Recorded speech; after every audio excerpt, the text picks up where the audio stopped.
دوسرے تقویٰ، ایمان اور تقویٰ، یعنی کہ پروردگار عالم کا مطالبہ یہ ہے کہ انسان ایمان لے آئے، لیکن ایمان بھی کیسا ایمان ہو؟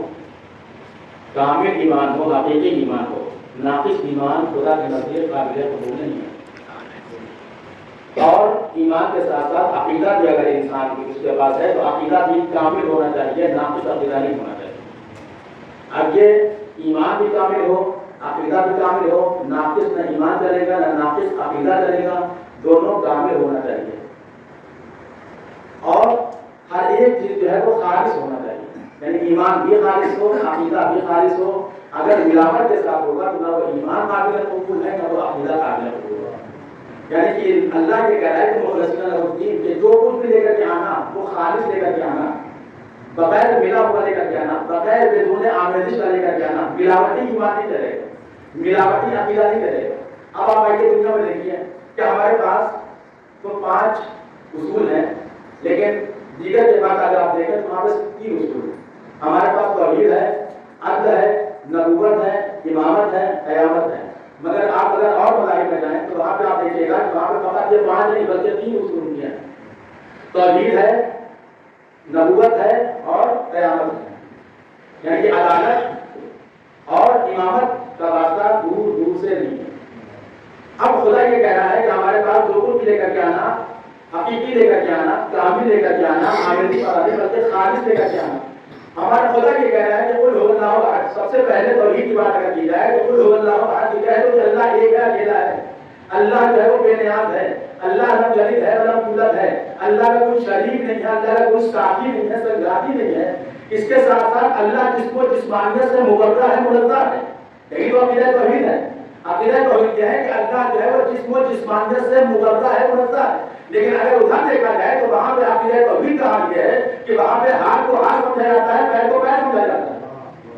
وہاں پہ ہاتھ کو ہاتھ سمجھا جاتا ہے۔ اگر یہ کہا جا رہا ہے کہ اللہ فوق ایدیہم، کہ اللہ کا ہاتھ سب کے ہاتھوں کے اوپر ہے، تو وہاں پہ اللہ کا ہاتھ ہی تصور کیا گیا ہے۔ تو وہاں پہ عقیدہ توحید کا حال یہ ہے کہ اللہ صاحب ہاتھ ہے، اور تو اور اللہ صاحب ہاتھ نہیں، اللہ صاحب پاؤں بھی ہے، اس کے پاس پیر بھی ہے۔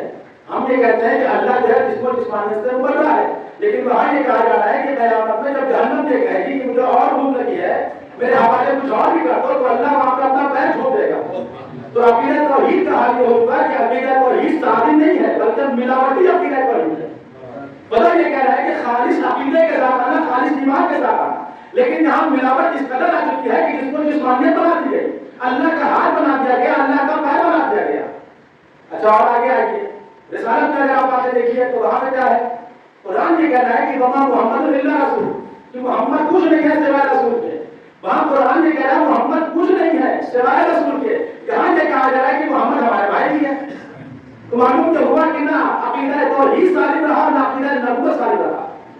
اب آخری عقیدہ جو بچا ہوا ہے جو توحید، اب توحید اور رسالت کے بعد تیسرا کون سا آخری؟ قیامت ہے۔ یہاں یہ ہے کہ قیامت میں اللہ کی آوازیں آئیں گی، جس طرح جناب موسیٰ سے گفتگو کی، اللہ نے نبی سے بات کی، رسول اللہ سے پیغام کیا، باقی جن لوگوں سے گفتگو ہوئی وہ ساری جو ہے پس حجاب باتیں ہوئی۔ لیکن یہاں یہ کہا جا رہا ہے قیامت میں اللہ دکھائی دے گا، اور اللہ دکھائی دینے کے ساتھ ساتھ یہ ہوگا، اللہ جب دکھائی دے گا تو اس کے ساتھ یہ عالم ہوگا کہ اللہ قیامت میں دکھائی دے گا، یعنی جسم و جسمانیت کے ساتھ دکھائی دے گا۔ اور تو اور یہاں تک کہا گیا کہ جب وہ عرش پہ کرسی پر بیٹھے گا تو اتنا ہائیکل اتنا وزنی ہوگا کرسی سے چلانے کی باتیں ہیں۔ صلوات پڑھیں محمد والے محمد۔ عقیدے کے ساتھ آنا، ملاوٹی ایمان و عقیدے کے ساتھ نہ آنا۔ ادھر حال یہ ہے کہ نہ عقیدہ توحید سلامت رہا، نہ عقیدہ رسالت سلامت رہا، نہ عقیدہ قیامت سلامت رہا۔ معلوم یہ ہوا کہ وہاں سارے عقیدے میں ملاوٹیں آ چکی ہیں، یعنی کہ خدا کو بھی ایسا بنا دیا کہ خدا یا تو اپنے پیر کو جہنم میں ڈالے، اور اگر اتنا بھاری ہے کرسی میں بیٹھے تو اس سے بھی جو اس سے ہلنے اور چلانے تک اس سے آواز آ رہی ہے۔ لیکن اللہ نے مطلب آخر کے ایمان و عقیدہ کس طریقے سے سالم رہے گا، کس طریقے سے مضبوط ہوگا، پکی ہوگا۔ تو جس قدر ایمان مضبوط ہوتا چلا جائے گا اس قدر عقیدہ مضبوط ہوتا چلا جائے گا۔ امام محمد باقر علیہ السلام اپنے فرزند جناب امام جعفر صادق علیہ السلام